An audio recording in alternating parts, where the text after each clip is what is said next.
Okay, I'm back. We're getting ready to do the skirt part of the coat, which is like an A-line or a wide tail coat, like the ones I showed in the previous video.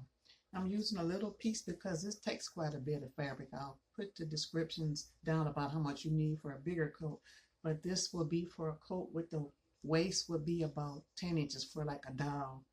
So this is a fold and this is the selvage side. You fold it, turn it around and fold it sideways, so you will have 2 folds and 4 selvages.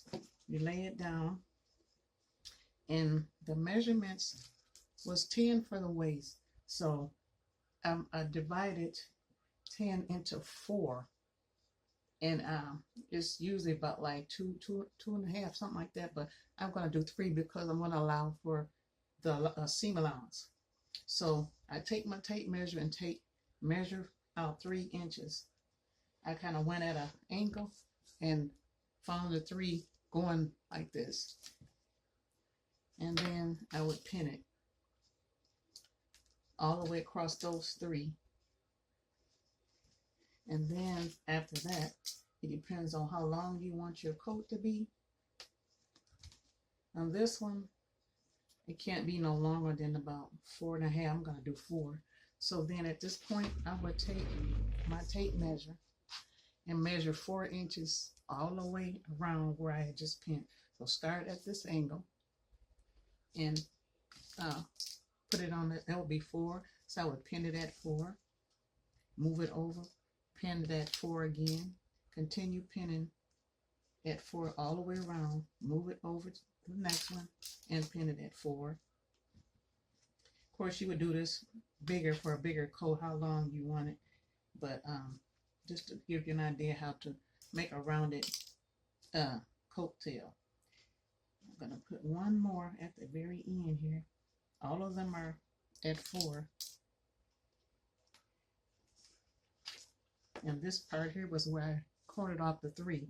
So then I would take my scissors and cut off that top right up over where I had pinned that at.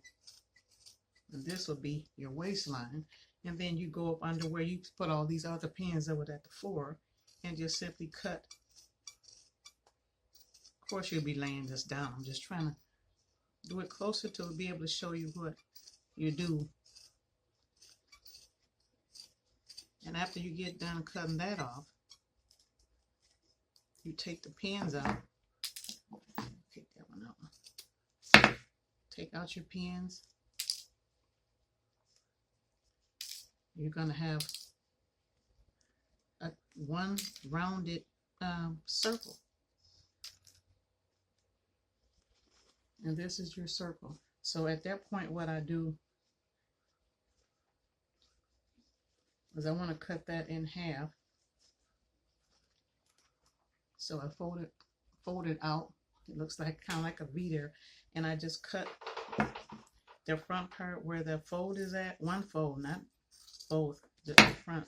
So now you have the beginning of the coat. And then on the sides, since that's the front, you can actually do the same thing for the side seams. So you could then, you fold it in half. This is the part you just cut open. You can take where the next fold part would be, you can cut that at that angle. So then you have the 2 front and side pieces. And this piece here would be your back piece. So when you get ready to sew them, you'll be putting them back together kind of like a puzzle. You put this together and pin it, and this is gonna be your side seam, and then you do the same thing on the other side. And this is the starting of the skirt part of your coat. And of course, I will show you later on, you would leave an opening for a pocket in between there, but I'll show you that at the next step.